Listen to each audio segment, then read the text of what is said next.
Hey, what's up, everyone? Mike here with the Watch This video for Monday, March 18th. The SPY on Friday gapped down and closed right at that 20-day we've been talking about. You can see how many times it's bounced off the 20-day. So we'll see what happens, see if it does that again on Monday. But overall, we're hanging out near all-time highs.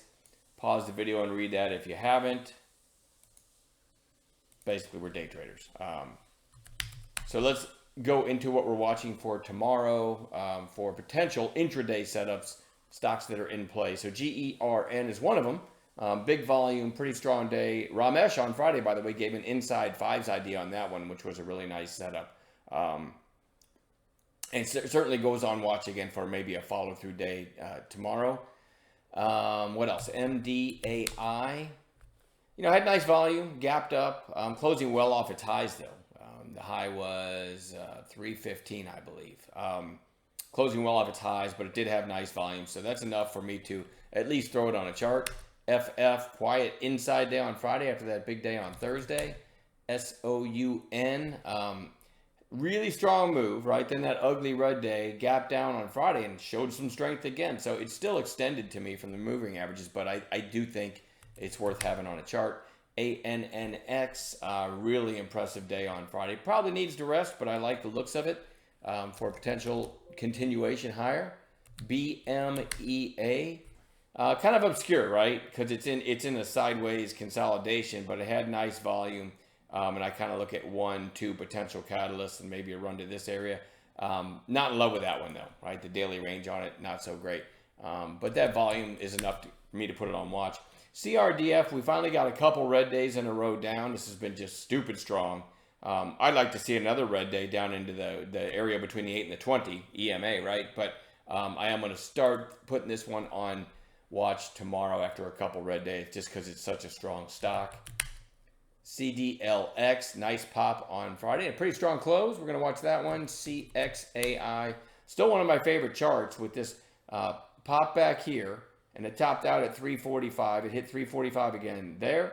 And again the next day. And then came up and hit lower high there of 333.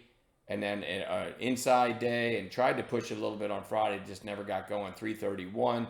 So I don't know. You can argue over 345. Certainly, right? That's kind of a breakout. But certainly worth keeping on watch. Former runner, too, when all the AI plays were going nuts.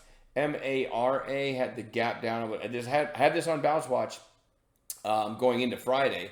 Had the gap down in a strong day. I did post in chat on an intraday basis that it topped at 19, and yesterday's high, which would have been Thursday's high because I posted it on Friday, of 1920. Basically gave you the hint that, hey, through 19, we've got another catalyst above at 1920. If you weren't in chat, I better go to 2 days here.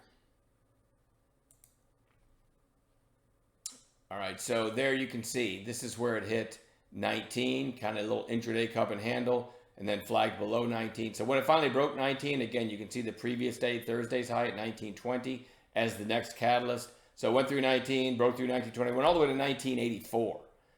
And the risk on it was only like 20-something cents. So really nice move there. Hope some of you got that one. Back to the daily. So that's MARA. A few more here. MNMD. Nice pop back here. Came back, bounced off the 8.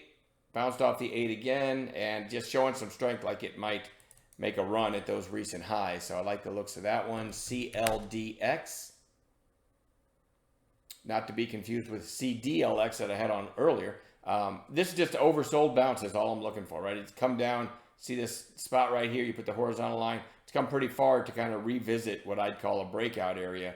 And it was pretty quiet on Friday. So I'm just going to throw it right back on Bounce Watch. No trades in it on Friday. Rumble, which is RUM, had this really nice 2-day run on good volume. A couple days lower on lower volume. So I'm putting that on Bounce Watch. And then IoT goes on Bounce Watch, which had a nice pop here, I believe, on earnings. And now has come back down.